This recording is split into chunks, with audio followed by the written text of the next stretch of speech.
Good morning. My name is Lori Owens, and I'm one of the assistant principals at C.E. Hanna Elementary School in Oxford, Alabama. And I'm here with you this morning to share with you a diversity plan that I created for our school. So I'm going to share my screen. Give me one moment and we'll get started.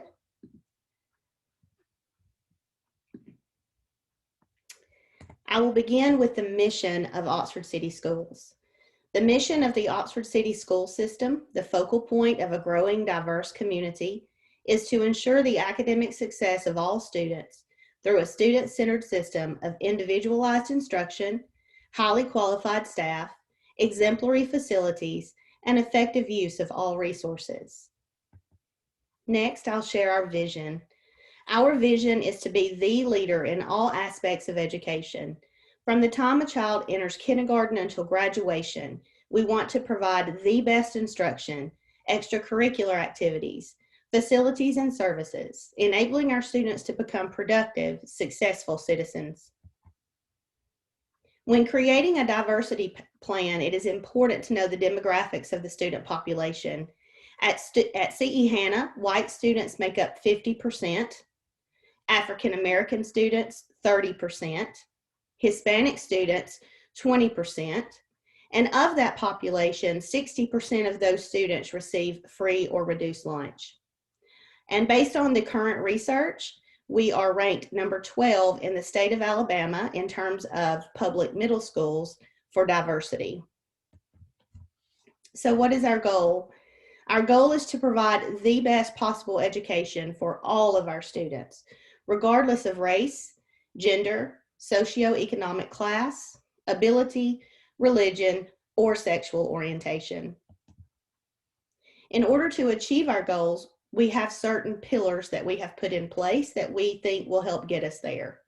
Pillar or goal number 1 is to recruit, hire, and retain teachers, administrators, and staff of color. Pillar or goal number 2 is to increase cultural awareness of all teachers, administrators, and staff. Pillar 3, to increase community engagement and parental involvement.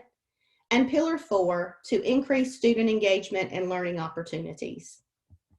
We'll start with Pillar 1, recruit, hire, and retain teachers, administrators, and staff of color. There are certain strategies that we feel we will need to put in place to help us accomplish this goal. First, develop partnerships with universities in which career fair opportunities are the norm. Next, acquire demographic information from nearby universities and hire early when there are likely to be more highly qualified candidates available. Then, encourage diversity of the hiring committee and all other committees supported by the school system. Develop committees to examine the hiring trends of the system. And finally, create surveys in which staff feels free to offer suggestions on improvement and ways to increase cultural diversity within the school.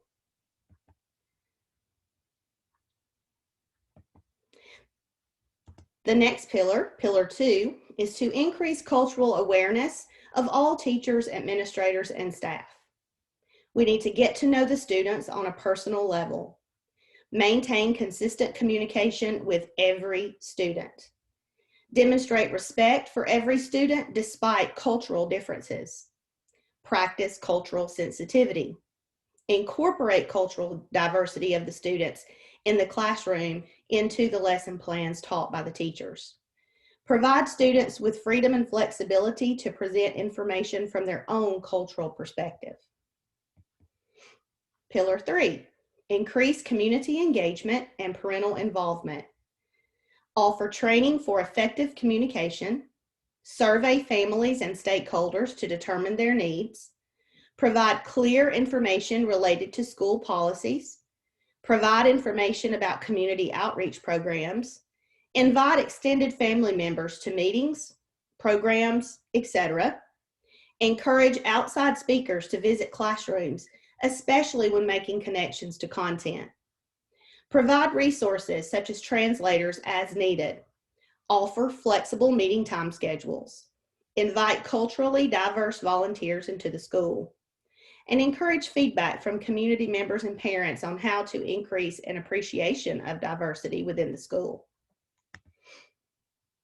Last, Pillar 4, increase student engagement and learning opportunities. Our strategies will be to routinely evaluate personal approaches to diversity in the classroom, provide professional development on ways to increase student engagement and put those practices in motion, create environments in which students feel free and safe to share perspective on content topics, ensure that high quality instruction and resources are available to all students, evaluate the process for screening students in special needs classes, including those for students with disabilities, as well as gifted programs.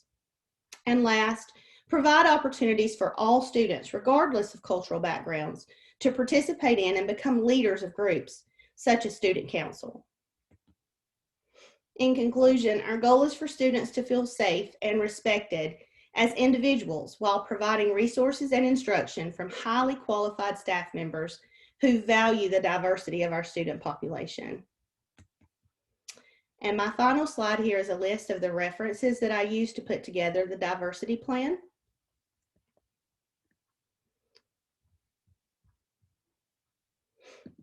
And if you have any questions related to the references or the resources that I used to develop the plan, or if you have any questions related to the plan itself, please feel free to reach out and share. Thank you for your time.